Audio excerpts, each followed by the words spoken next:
Good morning, it's just gone 6:30. Welcome to the programme.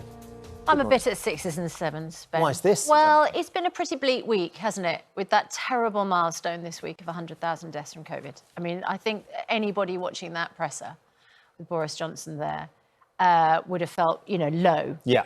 And so we're constantly, aren't we, trying to look for the light on the horizon. Find some hope. Keep our eyes up. Spirits up. And then, of course, yesterday we were told, yes, the schools hopefully will reopen, but not for another 5 weeks. Yeah, not till the 8th of March. So the the hope, I guess, was, and it sounds like Gavin Williamson was pushing for it to happen just after half-term. Well, that was what they indicated, wasn't it, when they closed the schools Yes. at the beginning of the month, that actually February half-term, it looked like hopefully we'd be out of the woods and we could get the kids back into classrooms. It's a difficult one, isn't it? Nobody wants to increase transmission, and we know that back in September, transmission and infections started to go up when the kids went back to school. Was it directly related?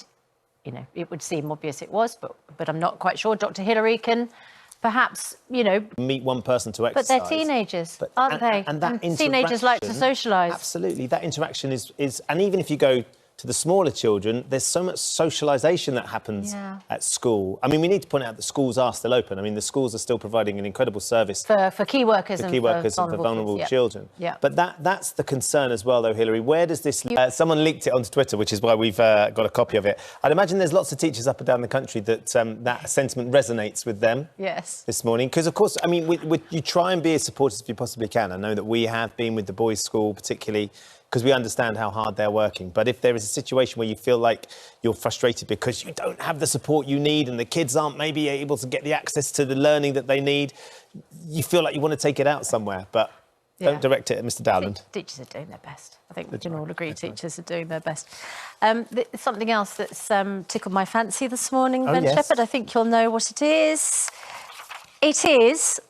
Day. And as we pay tribute to teachers this morning, a head teacher at Morden Primary School, not far away in South London. Yeah. I'm slightly worried for the kids, though. She's removing the timetables from my calendar. We're just learning about Ben Shepherd this morning. That'll get the teachers writing into the head teacher. It won't take very long, that's for sure.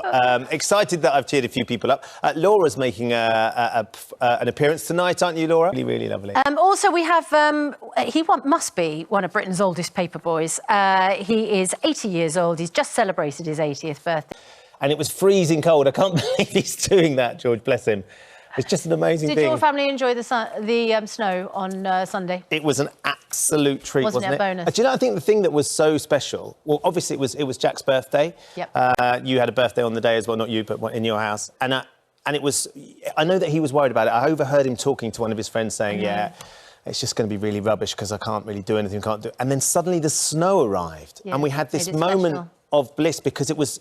From all the sort of the ongoing mundanity of what we're trying to do, there was different. Some joy. It was like, what are we going to do here? And everyone was out and he was out and it just was the most brilliant occasion. I know, you're absolutely right. I mean, snow would be wonderful at any sort of winter, wouldn't it? But right now, when your schedule every day is Groundhog Day, to wake up and see something special, it's fantastic.